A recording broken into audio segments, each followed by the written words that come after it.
తెలుగు బుల్లితెర ప్రేక్షకులకు అసలు వినోదాన్ని అందించే బిగ్ బాస్ కోసం జనం ఎగ్జైట్మెంట్ తో ఉన్నారు. సరికొత్త టాస్క్లు, గేమ్లు, ఛాలెంజ్లు, వివాదాలు, విమర్శలు, గొడవలు ఇలా అన్నింటిని మిక్స్ చేసి వదిలితే అదే బిగ్ బాస్. అందుకే ఈ రియాలిటీ షో కోసం జనం అంతగా వెయిట్ చేస్తుంటారు. ఇప్పటికే 7 సీజన్లు కంప్లీట్ చేసుకున్న తెలుగు బిగ్ బాస్ త్వరలో 8వ సీజన్లోకి ఎంటర్ కాబోతోంది. ఎప్పటిలాగే బిగ్ బాస్ కంటెస్టెంట్స్ అంటూ చాలా మంది సెలబ్రిటీల పేర్లు తెరపైకొచ్చాయి. విష్ణుప్రియ, రీతూ చౌదరి, అమృత ప్రణయ్, బంచిక్ బబ్లు, యూట్యూబర్ అనిల్, యాదమరాజు, కయ్యూమ్ అలీ, సోనియా సింగ్, బర్రెలక్క, కుమారి ఆంటీ, వేణుస్వామి, అంబటి రాయుడు, అబ్బాస్, రాజ్ తరుణ్ ఇలా చాలా మంది కంటెస్టెంట్స్ లిస్టులో ఉన్నారంటూ గాసిప్లు కూడా చక్కర్లు కొడుతున్నాయి. ఇక ఈసారి బిగ్ బాస్ పూర్తిగా మారిపోయిందని, ఇకపై అంత ఈజీ కాదంటూ హాట్ గాసిప్స్ కూడా హల్చల్ చేస్తున్నాయి. ఇప్పటికే కంటెస్టెంట్ల ఎంపిక పూర్తయిందని అన్నపూర్ణ స్టూడియో పరిసరాల్లో టాక్ కూడా వినిపిస్తుంది. బిగ్ బాస్ సెట్ గతానికి భిన్నంగా గ్రాండియర్ లుక్ లో ఆకట్టుకోబోతుందని చెబుతున్నారు.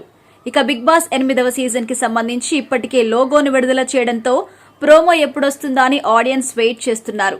జనాన్ని ఎక్కువగా వెయిట్ చేయించకుండా Star Maa Bigg Boss Telugu 8 teaser ని కూడా రిలీజ్ చేసింది. ఇక ఈ టీజర్ ను ఎక్స్ లో పోస్ట్ చేశారు నాగ్. బిగ్ బాస్ కోసం ఎంతమంది ఎదురు చూస్తున్నారు అని ప్రశ్నించారు.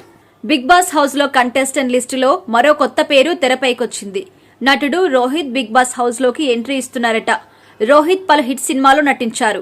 16, గర్ల్ ఫ్రెండ్, సొంతం, జానకి వెడ్ శ్రీరామ్ వంటి హిట్ సినిమాలు ఆయన ఖాతాలో ఉన్నాయి.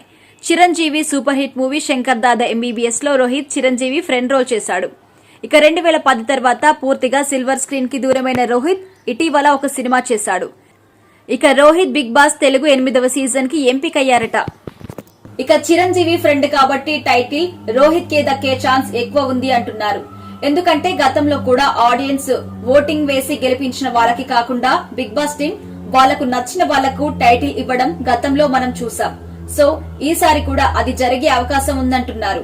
సో బిగ్ బాస్ మొదలు కాకముందే టైటిల్ ఫిక్స్ చేశారన్న మాట అనుకోవచ్చు.